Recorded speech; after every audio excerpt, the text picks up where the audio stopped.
Good evening and welcome to the Nevis Newscast. Today is Monday, November 2nd, 2015. I'm Donis Wilkinson Keynes.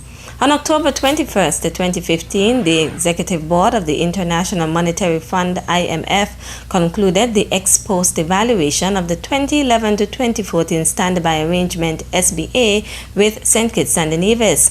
The IMF's executive directors agreed that St. Kitts and Nevis's SBA-supported program had been appropriately designed with conditionality focused on addressing the immediate consequences of the debt crisis and its potential implications for the financial sector. They commended the authorities for their homegrown program, which has allowed for a substantial improvement in macroeconomic conditions, a return to robust growth, and an overall successful program performance. The directors noted that the debt restructuring, with a steep reduction in overall public debt, had placed the debt ratios on a downward path. The directors also noted that additional rigorous analysis justifying the prospects for debt sustainability at program inception would have been desirable to clarify risks. The directors welcomed the significant improvement in the headline fiscal and external accounts. They noted the important fiscal reforms undertaken by the authorities and the savings accumulated from receipts under the government's Citizenship by Investment CBI program, which were much larger than anticipated. Given the potential risks in the event of declining CBI inflows, the directors consider that designing programs to capture unexpected windfalls can help to strengthen fiscal buffers. The directors consider that going forward, key issues for St. Kitts and Nevis are to make fiscal discipline permanent, including through further efforts to contain the wage bill and to prudently manage the windfalls from the CBI program while protecting high-quality infrastructure spending. Other priorities include creating a business environment more conducive to private sector activity, permitting a stronger and more active indigenous financial system, and strengthening competitiveness. The directors also encouraged closer coordination between the federal government and the Nevis Island administration on financial management, capacity building, and policy implementation. Permanent Secretary Nicole Slack-Liebert recently reminded that the Ministry of Health continues to provide various initiatives that cater to the healthcare needs of the elderly. Speaking at the Flamboyant Nursing Home's 2015 Thanksgiving service, Slack-Liebert noted that as the life expectancy of the population increases, so does the demand for healthcare services, particularly with respect to non-communicable diseases. The Ministry of Health continues to cater to the needs of our elderly in this regard at the diabetic and hypertensive clinics, which operate at our 6 health centers. Our biannual eye care program provides services to all in our population, including the elderly who are in need of eye care services, including surgery. In April and May 2015, there were 697 patient visits alone, with most of them being by persons over the age of 65. Our partnership with the Atlanta-based Rouse Foundation caters to the needs of the elderly at risk for and also those diagnosed with cardiovascular disease. Our programs facilitate access to affordable healthcare services, including that of medicines, which are subsidized for our seniors in the population. Slack-Liebert also noted that the ministry also aims to meet the needs of persons with mental health issues. We also recognize the demand for mental health services for those diagnosed with conditions such as dementia and provide for treatment and care of such illnesses through our mental health unit, as the demand for institutional care for some residents, as is provided by the Flamboyant Nursing Home, and our faith-based partner, the Anglican Church, through similar services provided by the St. George and St. John Citizens Home. Earlier today, we heard of the work that is being done by the Flamboyant Nursing Home, and we continue to congratulate the team here for their hard work. Let's pause and give them a round of applause. She also congratulated the Health Ministry's key partner, the Ministry of Social Development, for its efforts with the island's elderly.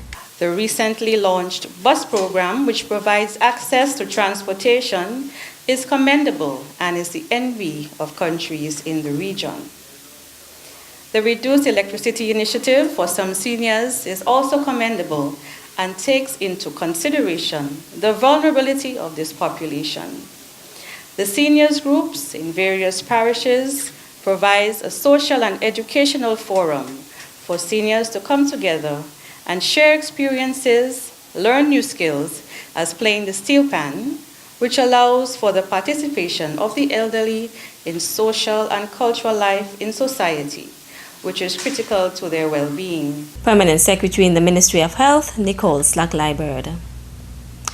Minister of Aviation, the Honorable Mark Brantley, has expressed his pleasure on the announcement of a code-share agreement between JetBlue and the Seabourn Airlines, which is expected to enhance and expand the travel options into St. Kitts and Nevis.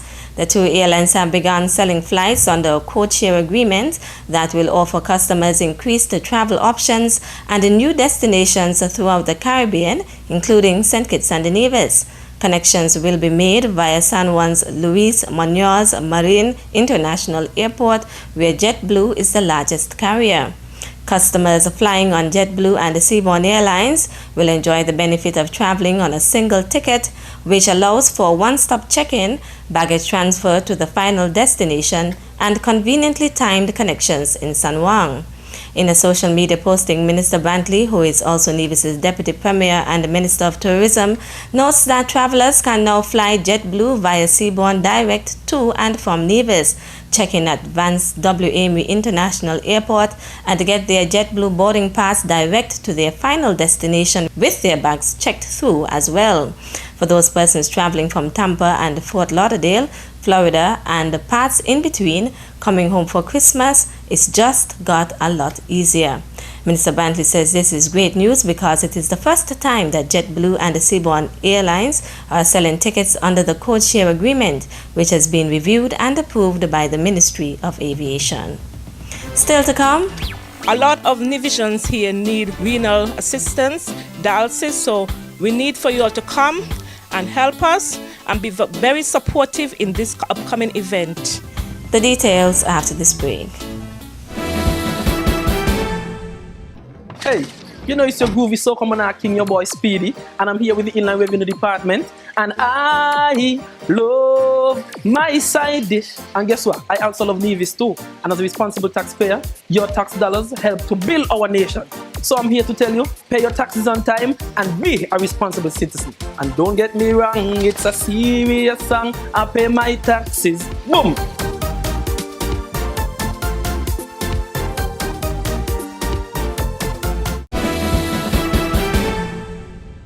Welcome back. The Nevis Renal Society is set to host its 4th annual gala dinner and dance on Saturday, November 7th, 2015. Public Relations Officer of the Nevis Renal Society, Florine Williams, gave us these details about the gala. The upcoming event that we're going to have November the 7th, which is going to be a dinner and dance at occasions. The date is November the 7th at 6:30 p.m. The admission fee, which is the contribution for tickets, is $100. And we're looking forward for you guys to come and support us, because at this time we have in a crucial time that a lot of Nevisians here need renal assistance, dialysis. So we need for you all to come and help us and be very supportive in this upcoming event. She also explained where persons could purchase tickets for the event. Cheryl Pemberton, who is the vice president, Alexa, who is the president, and Florine, myself, and Paulette Hanley, or any other members of the Nevis Renal Society.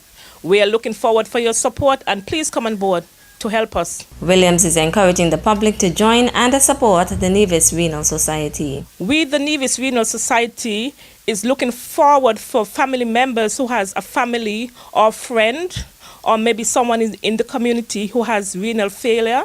So you could come and join the society that we can go out and assist and make contribution for those who need that facility. Proceeds from the gala dinner and the dance will go towards dialysis operations expenses for patients with kidney-related illnesses. As International School Libraries Month neared its close last week, The St. Thomas's Primary School on Thursday, October 29th, hosted its 2015 elocution contest. The contest, coordinated by school librarian Julita Paris, was held under the theme for International School Libraries Month, Literacy and Sustainable Societies. 6 children would be battling for the title St. Thomas's Primary School International School Library Month Elocution Contest 2015 first place winner.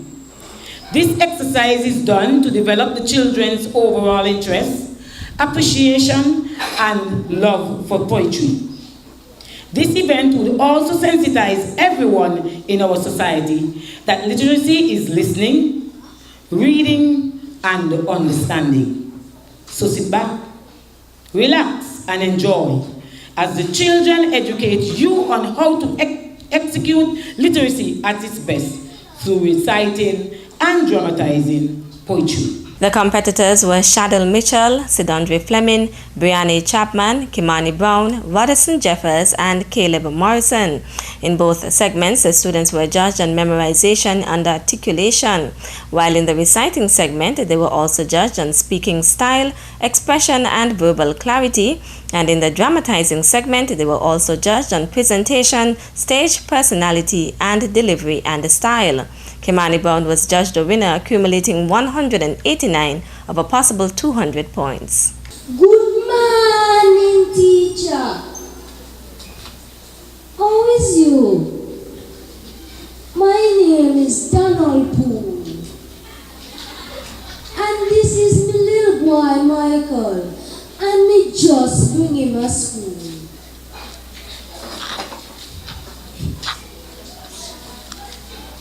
In band on read any day. Mom, it was coming on tonight. Ugly, baby. You're pretty feature. For this one was a sight. Placing second was Brianne Chapman, while Sidondre Fleming placed third. The St. Thomas's Primary's International School Libraries Month Elocution Contest was sponsored by Warner's One Stop and St. Kitts. That's it for this evening's edition of the Nevis Newscast. Thank you for viewing. I am Donis Wilkinson Keynes. Good night.